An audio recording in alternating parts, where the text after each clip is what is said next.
ensemble euh, quel genre de professionnel recherchent vos prospects. Et c'est vraiment un sujet passionnant. Parce qu'en fait, ça nous renseigne sur quel professionnel nous devons devenir précisément pour connaître le succès auquel nous aspirons. J'espère tous. On va voir ensemble ce soir donc le module de formation numéro 6. Quel pro doit-on devenir? Quel pro du MLM recherche nos prospects? Et appliquer surtout les formations que vous entendez. Apprenez sur le terrain.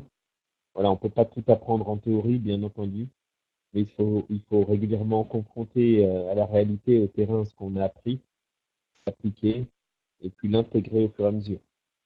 Qu'est-ce qui décide vos prospects à se lancer dans une opportunité MLM? Est-ce que vous êtes déjà posé cette question? Alors, figurez-vous qu'un grand sondage a été réalisé auprès de milliers de personnes. Et ce sondage a été réalisé dans des pays différents, des langues différentes, des cultures différentes. Et les personnes sondées avaient tous un point commun, tout un point commun. Elles venaient de se décider à démarrer une opportunité MLM. Et donc, on leur a présenté une question avec 10 critères de réponse possibles sur ce qui les avait motivés à se lancer, à démarrer dans l'opportunité avec laquelle ils venaient de signer. Ceci afin de connaître les facteurs vraiment de décision qui pèsent le plus dans le choix des prospects qui se lancent en MLM. Voici les facteurs qui étaient présentés. Le matériel promotionnel, la carrière et les revenus potentiels, le programme de formation, qui propose l'activité, la ligne de produits et services proposée par l'entreprise de MLM, l'expérience de la direction, l'aide de la upline, l'image de l'entreprise, le kit de démarrage fourni ou le fait d'être dans les premiers dans sa région ou son pays. On va faire un petit jeu de devinettes et à votre avis, on va essayer de trouver du moins important, du facteur le moins pesant au plus important. Quel est à votre avis le facteur numéro 10, celui qui influence le moins la décision des prospects? Dominique pense le matériel. Xavier pense l'aide de la upline. Le dernier, être parmi les premiers dans sa région ou son pays. Expérience upline, carrière, revenu. Ok, bon, on va donner la réponse. Aussi incroyable que cela puisse paraître, le facteur qui pèse le moins, d'après ce sondage, dans la décision de ses prospects, était l'expérience de la direction. Et Dieu sait que c'est pourtant important. Quelqu'un qui lance une entreprise en MLM, qui connaisse au moins ce marché, voilà, qu'il en connaisse les règles, comment on motive des partenaires indépendants dans ce métier, comment on va pouvoir faire face à une croissance exponentielle que connaît ce métier, sachant que 90% des entreprises MLM qui ont fermé ont dû fermer dû à des problèmes d'ingestion de la croissance. Donc voilà, l'expérience de la direction est le facteur le moins pesant. Alors, à votre avis, quel autre facteur en deuxième, le moins pesant, donc le numéro 9, le neuvième moins pesant dans l'esprit de nos prospects? Vous avez une idée? C'est le kit de démarrage fourni. C'est sympa, c'est vrai, les gens aiment bien recevoir un kit, mais rappelez-vous que les gens détestent le mot vente, ils ne veulent pas en principe être des vendeurs. Kit de démarrage, kit de vente, ils sont peut-être contents quand ils le reçoivent, mais c'est pas ça qui les a décidés à démarrer. Allez, sans plus attendre, quel est le numéro 8? Qu'est-ce qui pèse le moins ensuite dans l'esprit de nos prospects? Vous avez une idée? Le matériel promotionnel? Eh bien non, c'est l'image de l'entreprise. Encore une fois, réponse incroyable. L'image de l'entreprise, les gens ne regardent pas ça lorsqu'ils se décident à démarrer avec une société. C'est pas du tout un facteur de décision très important qui arrive dans les premiers, contrairement à ce qu'on pourrait imaginer. Étonnant, n'est-ce pas Thierry? Allez, en numéro 7, et non, c'est pas la formation. En numéro 7, c'est le matériel promotionnel. Donc, matériel promotionnel, c'est pourtant régulièrement réclamé par les membres. Mais au moment de s'inscrire, ce n'est pas ce qui motive un prospect. Pour lui, il trouve ça normal. Un prospect, en général, il pense que chaque société MLM doit fournir du matériel promotionnel, mais ce n'est pas du tout un facteur de décision dans sa réflexion pour se lancer. En numéro 6, alors vous avez une idée de quel facteur de décision échoue aux portes du top 5? Eh bien, c'est être parmi les premiers dans sa région ou son pays. Ça peut paraître très étonnant parce que Dieu sait combien cet argument est employé sur les réseaux sociaux notamment. Nouveau MLM, soyez par les premiers en France, soyez parmi les premiers en Europe, etc., etc. Et pourtant, c'est même pas dans le top 5 des facteurs de décision d'un prospect. En fait, un prospect ne pense pas qu'être le premier sera forcément un avantage. Parce qu'il se pose tout un tas de questions. Je vais être tout seul dans mon coin, il n'y a personne pour témoigner, il n'y a personne pour montrer que ça marche, personne pour aider à développer, personne qui a des méthodes éprouvées, etc. Et même si on le présente très souvent comme un argument, c'est très souvent réfléchi, vécu plutôt comme un handicap dans l'esprit de majorité des prospects. Allez, on rentre maintenant dans le top 5 des facteurs de décision. Donc, c'est des facteurs qui deviennent importants, mais le cinquième est quand même le moins important parmi ces facteurs. Vous avez une idée? On me dit qui propose l'activité, le programme de formation, l'aide de l'upline? Eh bien non, c'est la ligne de produits et services. Encore une fois, aussi incroyable que cela puisse paraître, on pourrait s'attendre à trouver cet argument dans les trois premiers. Qu'est-ce qu'on va proposer? Quel produit? Quel service? Et en fait, c'est ce qui pèse seulement en cinquième position comme facteur de décision dans l'état d'esprit de vos prospects. Donc ça ne sert à rien de noyer vos prospects sous les réseaux sociaux d'informations, de dire que vous avez le meilleur service, que vous avez le meilleur produit, qu'Emeric Lacarte est le meilleur programme fidélité, etc., etc., puisque les gens entendent ça tous les jours dans la publicité, dans leur boîte mail, ils reçoivent tous les jours le meilleur produit, la meilleure offre, la meilleure lessive à la télé, etc., etc. Je dis ça parce que c'est ce que je vois beaucoup sur les réseaux sociaux. C'est pas de cette manière que vous allez devenir le plus attractif pour les prospects. Alors maintenant, quatrième facteur de décision, vous avez une idée? Qui propose l'activité? Olivier, Christophe pense le programme de formation, Jean également, l'upline, Manon, Catherine, programme formation, Mélodie formation, et la upline aussi. Eh bien non, encore une fois, aussi incroyable que cela puisse paraître, la carrière et les revenus potentiels ne viennent qu'en quatrième position dans le facteur de décision. En fait, combien les gens vont gagner, combien ils peuvent gagner, c'est pas ce qui les préoccupe en priorité, contrairement à ce que beaucoup de gens imaginent. Et oui, Pascal, je sais que c'est surprenant, mais c'est un sondage on ne peut plus sérieux.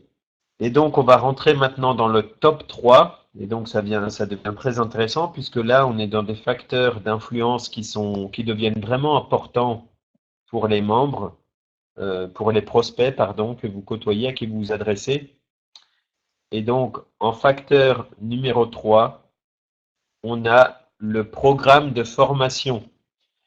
Et là, vous voyez apparaître un vous en parenthèse. Pourquoi c'est noté vous? Parce que à ce stade-là, le prospect commence à s'intéresser à vous. Il commence pour se décider, à réfléchir à ce qu'on va lui proposer, où est-ce qu'on va l'emmener, qu'est-ce qu'on va lui apprendre, avec qui je travaille. Donc, je vous rappelle, si ce n'est pas clair pour vous, que c'est vous, en tant que sponsor, en tant que parrain, qui êtes 100% responsable de la formation de votre recrue, de la personne de chaque personne que vous parrainez. OK? Alors que Emeric Lacarte diffuse des formations, c'est bien, mais vous devez avant tout vous former vous, apprendre le métier vous-même et prendre en charge la formation des membres. Moi, personnellement, j'ai réussi avec plusieurs programmes de MLM sans jamais avoir eu un programme de formation de la part de ces sociétés. Donc, j'ai dû apprendre le MLM tout seul auprès de grands leaders que j'ai observés, que j'ai étudiés et auprès de livres aussi que j'ai lus et relus. Et c'est comme ça qu'on apprend. Il faut appliquer, bien sûr, sans arrêt, se remettre en question. Donc en fait, vous voyez que vous êtes influent déjà comme facteur de décision de votre prospect. Allez, le top 2 maintenant. Donc, qui propose l'activité ou l'aide de l'upline? Quel est le numéro 2 à votre avis? Eh oui, l'aide de l'upline. Et là, c'est encore vous, puisque la upline, c'est vous. Ou du moins en partie, ou en grande partie, parce que le parrain est quand même la personne la plus importante de la upline en principe. Et donc, la personne veut savoir vraiment dans quelle équipe elle met les pieds, comment elle est encadrée, qu'est-ce qu'on va lui apprendre une nouvelle fois et où on l'emmène. Quelles sont l'éthique des personnes avec qui elle va travailler. Est-ce qu'il transpire une éthique qui lui convient à cette personne, à ce prospect, ou au contraire, est-ce qu'elle observe une attitude qui aurait tendance à la faire fuir? Et en numéro 1, ben, vous l'avez donc deviné, c'est qui propose l'activité, et donc c'est encore vous, et c'est seulement vous, le facteur numéro 1 le plus influençant. OK? Donc, quelle leçon on peut tirer de ce petit jeu de devinette? Eh bien, c'est que les 3 facteurs les plus importants dépendent de vous. Vous voyez, donc, il y a toujours des gens qui ont du mal à parrainer et qui vont expliquer leur échec avec plein d'excuses différentes. La société ne nous donne pas assez d'outils, la société ne fait pas assez de présentations, mon parrain ne fait pas son travail, le plan est trop compliqué, le plan a changé trop souvent, bref, etc., etc. Mais en fait, ce qu'il faut comprendre, c'est que le premier facteur de décision de ces prospects, c'est vous, et c'est en vous-même, dans votre attitude, dans ce que vous pensez, dans ce que vous faites, dans ce que vous dites, qu'il faut aller chercher, qu'il faut aller piocher les réponses pour vos difficultés à parrainer. Donc, les pros du MLM, en conclusion, les pros du MLM comprennent qu'ils sont eux-mêmes le facteur de décision le plus important de leurs prospects. Et ainsi, ils ne vont jamais blâmer le plan de livraison, les délais de livraison, la direction, ou pire, les prospects eux-mêmes, en disant c'est tous des cons, ils comprennent rien, ils pensent tous que c'est pyramidal, etc., etc. Les pros ne vont jamais faire ça pour expliquer leur échec à parrainer. OK? Ils savent très bien que s'ils ont du succès, c'est qu'ils se comportent de manière à avoir du succès. Et inversement également. Ah non, ça ne dépend pas du tout de la couleur du prospect, ça, Thierry. Un vert va regarder si celui qui lui propose l'activité est suffisamment documenté, instruit sur le domaine, s'il peut s'entendre avec cette personne pour apprendre tout ce qu'il a à apprendre, toutes les données qu'il a à analyser et à étudier sur cette activité. Un jaune va regarder si celui qui lui présente cette activité est suffisamment conciliant, humain, comment dire, empathique, etc. Un bleu va regarder si celui qui propose cette activité, il est cool, s'il n'est pas trop prise de tête, etc., etc., s'il pense aussi à s'amuser dans son activité. Et un rouge va regarder si celui qui lui présente l'activité est quelqu'un de dynamique avec qui il peut vraiment s'accrocher pour réussir et avec qui il va faire équipe et produire vraiment des résultats détonnants. Mais dans tous les cas, les statistiques restent les mêmes centres de questionnement. Numéro 1, qui propose l'activité? Numéro 2, quelle aide de l'upline je veux obtenir? Et numéro 3, quel est le programme de formation? Alors bien sûr, ce n'est pas forcément vos critères à tous. En tout cas, ce sont les critères majoritairement qui influencent les gens qui démarrent en MLM. De plus, dites-vous bien que ces critères peuvent vous influencer sans que vous en rendiez compte et de manière vraiment inconsciente. C'est-à-dire, vous pensez avoir été séduit par un plan, mais en fait, vous aviez déjà les oreilles grandes ouvertes pour écouter ce plan, parce qu'auparavant, vous avez été séduit par la personne, où elle vous a paru de confiance. OK? Donc, c'est important de comprendre que ce sondage, ce qu'il révèle, c'est vraiment la majorité, qu'il représente la majorité des facteurs de décision de vos prospects. Est-ce que vous connaissez Tom Schreiter? appelé Big Al, un des plus grands experts historiques en MLM qui est vraiment reconnu dans le monde entier. Donc Big Al disait, ce que tu penses, ce que tu dis et ce que tu fais génère le résultat que tu reçois. Alors, sachant cela, ce que nous révèle ce sondage important, comment améliorer ces résultats? Sachant que c'est vous qui proposez l'activité, sachant que c'est vous qui représentez l'aide de la upline, et sachant que c'est vous qui amenez le programme de formation. Eh bien, premièrement, vous pouvez améliorer vos résultats en arrêtant de vous plaindre qu'il vous manque toujours quelque chose, que vous n'avez pas assez, et d'investir un peu plus en vous-même. Deuxièmement, en vous formant sans relâche.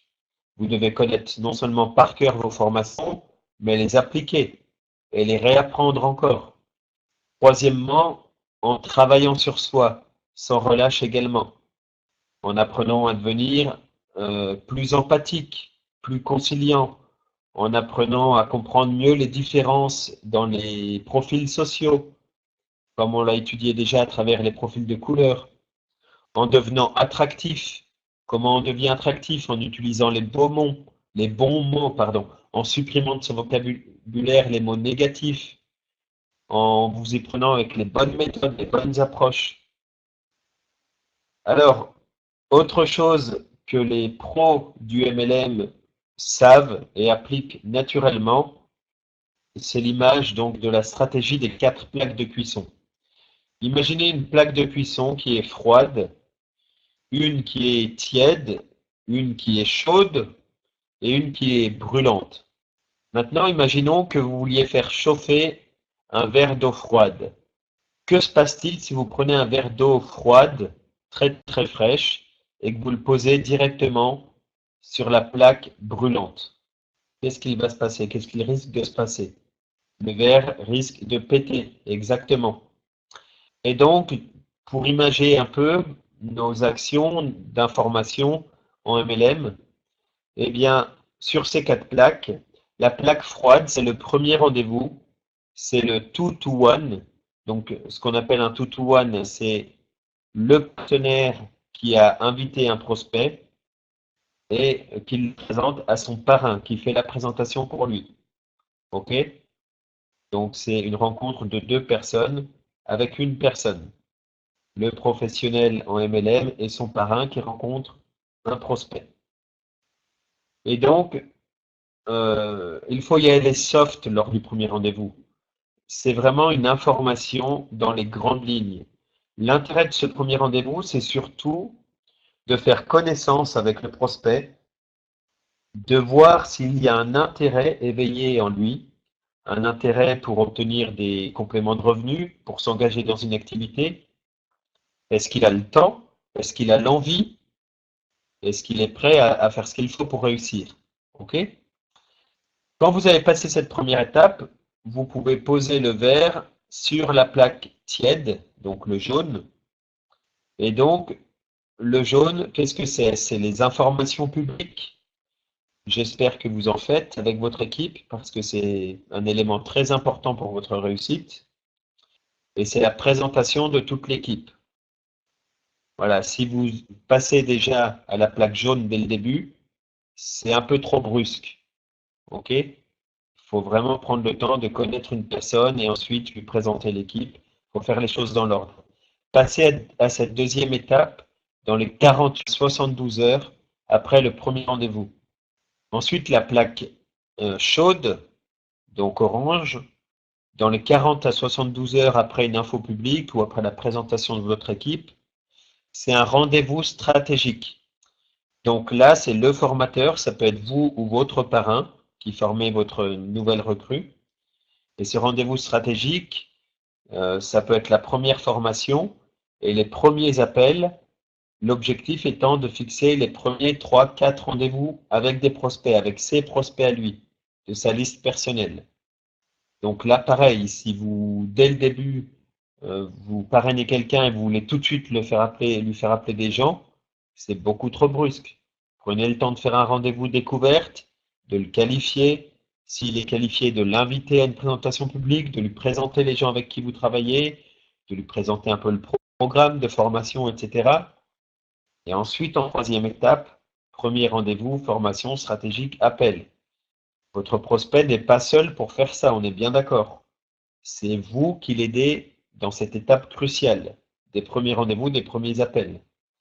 Si vous n'êtes pas là pour cette étape, vous allez obtenir des résultats vraiment nettement en dessous de ce que vous pourriez obtenir en suivant votre équipe correctement. Puis la plaque brûlante, on y vient enfin, c'est de faire les premières actions. Donc ça, c'est tous les jours qui suivent, les actions ensemble, c'est-à-dire les rendez-vous que vous avez pris.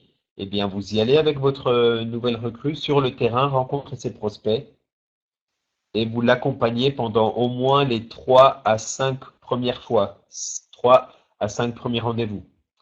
Ensuite, vous faites un suivi avec lui pour vérifier son autonomie. Vous vous assurez qu'il continue les rendez-vous, que tout marche pour lui. Vous revenez l'aider une fois ou deux si ce n'est pas totalement acquis. OK? Si dès le début que vous parrainez quelqu'un, vous l'envoyez sur le terrain, présentez tout seul à ses prospects, eh bien, votre verre va éclater. Vous mettez un prospect, un verre d'eau froide directement sur une plaque brûlante. Que va faire un verre d'eau froide sur une plaque brûlante? Il va péter. Donc un prospect qui est à peine informé sur une opportunité, et je sais que ça peut paraître fou pour certains d'entre vous, mais énormément de membres en MLM font cette erreur. Ils envoient leur prospect tout seul dans la nature. Ben voilà, je t'ai expliqué l'opportunité. Maintenant, à toi de jouer. Explique-la à ton tour à d'autres personnes. Parraine du monde, tu vois, c'est un super plan, c'est gratuit, c'est cool, c'est facile. Et en fait, ils envoient ces personnes au casse-pipe. Et ils vont tomber déjà sur la famille qui va être rebutée et qui va dire mais dans quoi tu t'embarques?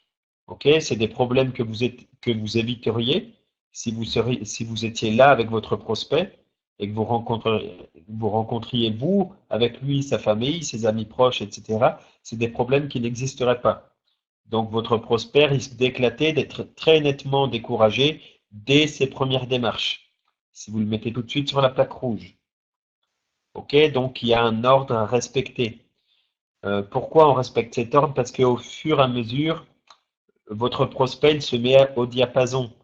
Vous le posez sur la plaque tiède, il est posé sur la plaque chaude, il devient chaud. Vous l'envoyez sur la plaque brûlante, il est déjà chaud et il est déjà plus convaincu, il est déjà prêt à répondre aux difficultés, aux éventuelles attaques sur le terrain, sur son activité, etc. Il a rencontré une équipe, il sait que c'est du sérieux, il sait avec qui il travaille, il peut s'appuyer sur vous et ça change tout.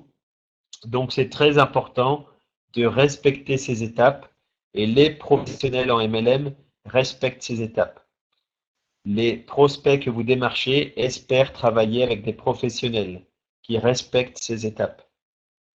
S'il y a de la distance, Mélodie, vous devez le plus possible organiser des sessions de rendez-vous, présentation et formation par Skype, par exemple, ou par autre outil de webconférence. Mais le mieux est toujours le contact direct et essayer au mieux, le plus possible, de démarcher localement, de monter une équipe autour de vous. Alors, il y a autre pros du MLM savent, c'est qu'il faut être préparé. Un vrai professionnel du MLM sait à l'avance dans quelles circonstances il va se retrouver, avec qui, quelles sont ses relations avec le partenaire qui vous présente ce prospect, qu'est-ce qu'il lui a déjà dit, quelles ont été ses premières questions, qu'est-ce qu'il lui a dit pour lui parler de vous, pour ce rendez-vous, etc., etc. Ok? Vous devez savoir à l'avance ce que vous allez dire. Vous devez avoir quasiment des phrases toutes prêtes. Vous vous souvenez qu'on a travaillé sur des phrases pour geler les défenses inconscientes de vos prospects? Eh bien, ces phrases toutes faites, vous devez les connaître par cœur. Vous devez savoir à l'avance ce qu'on va vous demander. Vous devez avoir l'habitude des questions les plus fréquentes et vous devez envisager vous-même faire un travail avant d'imaginer toutes les questions possibles et y avoir réponse. Okay, c'est comme ça qu'on devient vraiment un professionnel d'un entretien de présentation dans son activité. Autre chose que savent les pros du MLM, c'est qu'il faut avoir un arsenal de questions. Pourquoi? Premièrement, vous devez savoir que celui qui maîtrise l'entretien, c'est celui qui pose le plus de questions. Il est très mauvais que ce soit votre prospect qui maîtrise l'entretien. Pourquoi? Parce que dès le début, vous partez euh, avec un leadership dans les chaussures. Ok? C'est vous qui devez avoir le leadership, vous devez poser les bonnes bases, puisque vous devez garder ce leadership pour ensuite guider ce prospect, pour l'enseigner, pour le former, et vous devez absolument avoir le leadership dès le début de votre entretien. Et donc, vous devez avoir un arsenal de questions lors du premier rendez-vous. Vous faites connaissance, vous montrez à ce prospect que vous vous intéressez beaucoup à lui et vous lui posez toutes ces questions. Que faites-vous dans la vie? Quels sont vos horaires de travail? Vous pouvez lui demander est-ce que ça lui laisse du temps un petit peu pour faire autre chose? Où est-ce qu'il habite? Depuis combien de temps vous connaissez-vous? Vous et Pierre, par exemple, qui vous présente ce prospect. Qu'est-ce qui vous plaît dans votre travail? Qu'est-ce qui vous déplaît dans votre travail? Comment est l'ambiance avec vos collègues?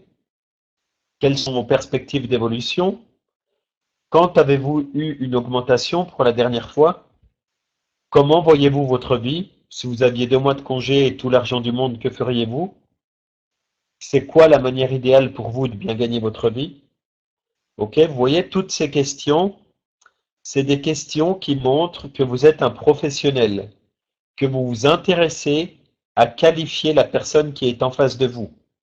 Et si vous posez toutes ces questions, la personne va le ressentir. Et déjà, elle va se sentir dans un cadre professionnel avec des gens pros, dignes de confiance et qui s'intéressent vraiment à la qualité de leur activité et à la qualité des gens avec qui ils travaillent. Surtout, écoutez bien toutes ces réponses et retenez-les parce que vous allez apprendre un tas de choses extrêmement importantes pour pouvoir travailler avec cette personne. Alors, autre chose que les pros savent, c'est que quand on rencontre un prospect pour la première fois, il faut supprimer de son vocabulaire tout le jargon MLM propre au MLM ou à votre société MLM. Donc tous les termes upline, downline, il est sous moi, ça c'est horrible, ou il est au-dessus de moi, c'est des termes qui font fuir vos prospects. Et Dieu sait combien je l'entends très souvent, ou je le vois écrit sur les réseaux sociaux carrément. Supprimez de votre vocabulaire les termes consommateur, leader, ambassadeur, lot de pièces, liasse de billets, formule bronze, argent, or, acheteur, acheteur enchanté, enchanteur, bonus, cagnotte cyclée, matrice nationale, etc., etc. Employez des mots lors d'un premier rendez-vous que tout le monde comprend. Je dirais même qu'un enfant de 12 ans peut comprendre. OK? C'est le secret d'une bonne communication, c'est de parler un langage qu'un enfant de 10, 12 ans comprendrait. Tous les experts en communication savent ça. Alors il y a autre chose aussi, ça qui visiblement est plus difficile à acquérir pour de nombreuses personnes. En tout cas, pour moi, ça a été difficile à acquérir. C'est la nécessité de devenir directif. Il faut bien comprendre que les personnes ont été habituées depuis toujours à recevoir des consignes et à les exécuter. Ce cadre est familier pour eux, il est rassurant, professionnellement parlant. Pour la grande majorité des gens, donc ils ont vraiment besoin de ce cadre. Soyez directif avec votre nouveau partenaire en formation durant 3 mois au moins. Pendant les 3 premiers mois, c'est vous qui dictez tout ce qu'il doit faire, tout ce qu'il doit apprendre et ses stades de formation, les événements auxquels il devrait participer, les formations publiques auxquelles il devrait se présenter, les rendez-vous qu'il faut prendre, etc. Le rythme, c'est vous qui déterminez tout ça et qui prenez la direction des opérations. Alors, une erreur fréquente que je vois, c'est que les gens qui ont du mal à être directifs, ils essayent de combler en bichonnant et en surprotégeant tous les membres de leur équipe, en les couvant comme une poule, ok, comme une poule couvre ses œufs, en les surprotégeant. en écrivant des mails salés des fois au service client de leur société, en disant j'ai parrainé quelqu'un, il a reçu sa commande avec 3 jours de retard, c'est pas normal, etc., etc. Et vous pensez comme ça, en surprotégeant, en étant prêt à défendre, à bondir dès qu'on touche à votre petit surprotégé, vous pensez avoir un jour un succès extraordinaire parce que tout le monde va vous aimer, tout le monde va vouloir rester dans vos équipes. Mais en fait, c'est une erreur monumentale. Les gens vont petit à petit se plaindre de plus en plus, et non seulement ils risquent de vous intégrer dans le responsable de leurs petits problèmes, ils vont commencer par la société, mais très vite ça va dévier sur votre upline, puis sur vous, ok, ou sur le plan proposé, etc.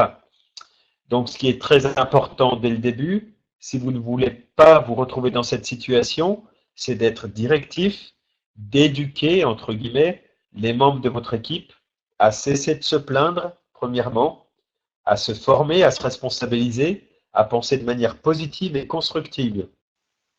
Donc, sachez aussi que le premier mois, c'est normal que vous répondiez à toutes ces questions parce qu'il a besoin d'apprendre, il a besoin d'être rassuré, il a besoin d'avoir vraiment réponse rapide à ces questions. Donc le premier mois, répondez à toutes les questions de votre nouveau père. Le deuxième mois, commencez un peu à faire évoluer votre attitude et responsabilisez-le. Donc dites-lui, c'est une excellente question. À ton avis, où se trouve la réponse?